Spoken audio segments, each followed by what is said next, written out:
Europe 1, 8h25, Thomas Soto. La morale de l'info, Raphaël Enthoven. François Hollande, bonjour Raphaël, ne Bonjour, sera Thomas. pas candidat à sa propre succession. C'est donc lui qui l'a dit sans prévenir personne ou presque.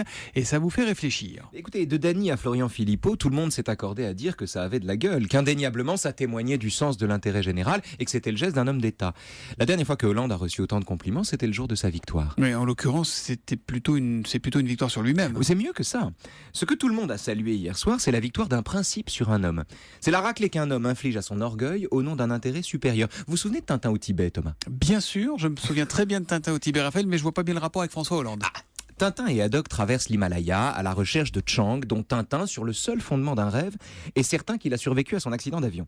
Et alors qu'ils sont en train de gravir une montagne abrupte, un bloc de pierre se décroche soudain et reste entre les mains du capitaine, qui se retrouve suspendu dans le vide, seulement retenu par la corde que Tintin a nouée autour de sa taille.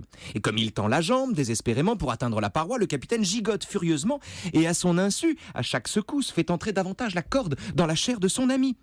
Pendant quelques instants, la situation est figée. Tintin n'a plus la force de tirer le capitaine vers le haut, le capitaine n'a plus les moyens de s'accrocher à quoi que ce soit, et rien ne bouge, jusqu'à ce que le capitaine comprenne que la seule façon de sauver l'un des deux, c'est d'être lui, celui des deux qui disparaît. Mieux vaut une seule victime que deux. Non, coupez cette corde, Tintin, demande le capitaine, et devant le refus de Tintin de couper la corde, le capitaine sort son canif. Oui, mais finalement, dans Tintin au Tibet, ils sont sauvés par l'arrivée d'un troisième homme. Et c'est là que la comparaison ou la métaphore s'interrompt. Tintin, c'est la gauche, prenant pour la réalité un rêve qui s'est fracassé, dont les porte-paroles et les figures tutélaires n'ont plus l'énergie de déplacer les montagnes et retardent le mouvement. Du moins, c'est ce qu'il croit.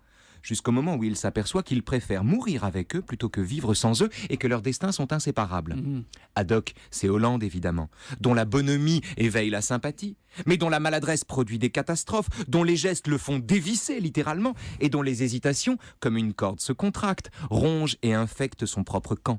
Mais quels que soient ses défauts, sa propre vie compte moins à ses yeux que celle des suivants. Le monde ne s'arrête pas à lui. Et s'il faut mourir pour que l'autre ait une chance, si son sacrifice est la condition d'une survie, alors, pour une fois, il n'y a pas à hésiter. Alors on aura entendu beaucoup de commentaires depuis hier soir, mais Hollande, c'est Haddock, ça c'est un inédit signé Raphaël Enthoven. Et la morale de l'info alors ? Aucune victoire n'est à la hauteur d'un renoncement. Aucune victoire n'est à la hauteur d'un renoncement. La morale de l'info, Raphaël Enthoven, qu'on retrouve demain à 15h, 16h pour Qui Vive. Vous nous parlerez de... On va parler du peuple. Ce que c'est que le peuple. Est-ce que c'est la masse ou est-ce que c'est la plèbe ? Je vous félicite. Cette semaine, vous vous souvenez du thème de Qui Vive pour demain ? C'est tout à fait exceptionnel. Je retourne à mon amnésie dès la semaine prochaine. À demain matin, à demain Salut, les après-midi. amis.